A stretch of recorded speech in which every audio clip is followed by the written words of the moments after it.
అంటే మీ ఉద్దేశం ఏంటి చెప్పండి ఆ విషయం చెప్పడంలో కాఫీ టీ ఏదో సంఘటన చెప్పారు కదా ఇది గ్లాస్ లో కాఫీ ఉంది అది ఎగ్జాంపుల్ చెప్పే ఆయన ఎప్పుడు మా ఇద్దరి మధ్య జరిగేదే ఆయన ఎప్పుడు ఏది కూడా ఆయన ఒక స్టైల్ ఉంటుంది అదొక చమత్కారం అంటారు అయితే ఆయన ఏంటంటే అదొక ఇది ఎగ్జాంపుల్ ఆయన టీ తాగుతున్నా టీ అని చెప్పారు కాఫీ అని చెప్తారు అని చెప్పా అంతేగాని ఆయన అవగాహన అవసరం లేదు నాకు యాక్చువల్గా నా పేరు తోటపల్లి బాలదుర్గ మధుసూదన్ రావు టీబీడి మధుసూదన్ రావు అని నాటికలన్నీ రాశాను సినిమా ఇండస్ట్రీకి వచ్చాక నన్ను తోటపల్లి మధు అని మార్చుకోమంది రావు గోపాలరావు గారు కానీ మార్చింది కోటి రామకృష్ణ గారు అత్తమిచ్చిన అల్లుడు సినిమాతో గురువుగారు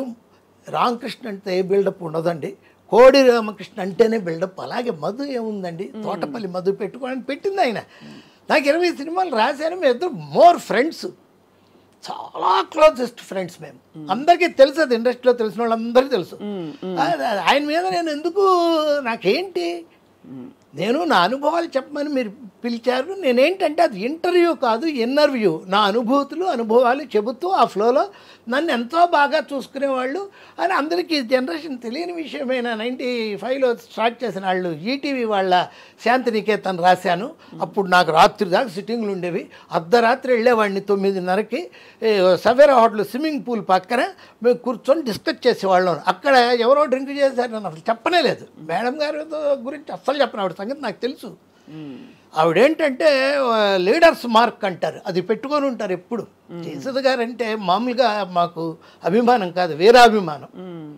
అదే ఆశ్చర్యం కలిగించింది చాలా క్లోజ్ అన్నారు కదా ఆవిడ అభిమానులు కొంతమంది కొంచెం బాధపడ్డారు ఈ ఇండస్ట్రీలో బాగా ప్రతి ఒక్కళ్ళకు ఉండేది సెలెక్టివ్ ఇమ్నీషియా అంటాడు దాన్ని సెలెక్టివ్ ఇమ్నీషియా వాడేంటంటే కొన్ని విషయాలు అప్పుడు ఎప్పుడో జరిగినవి తమకు ఏదన్నా అగైనిస్ట్గా అనిపిస్తే అది మర్చిపోతారు అసలు ఇప్పుడు ఎవరు మర్చిపోయారు అయితే మీ దృష్టిలో ఎవరైనా దీన్ని తీసుకున్నప్పుడు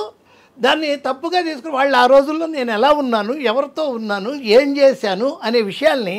మర్చిపోయి నాకేంటంటే ఆయన 2-3 సినిమాలు రాసాడంతే ఆయన క్లోజ్ ఏంటి అన్నారనుకోండి దాని ఉద్దేశం ఏంటంటే సెలెక్టివ్ ఇమ్యూనిటీ నన్ను ఇప్పుడు తిట్టాలి కదా ఆవిడకు హర్ట్ అయ్యారు కదా ఆవిడ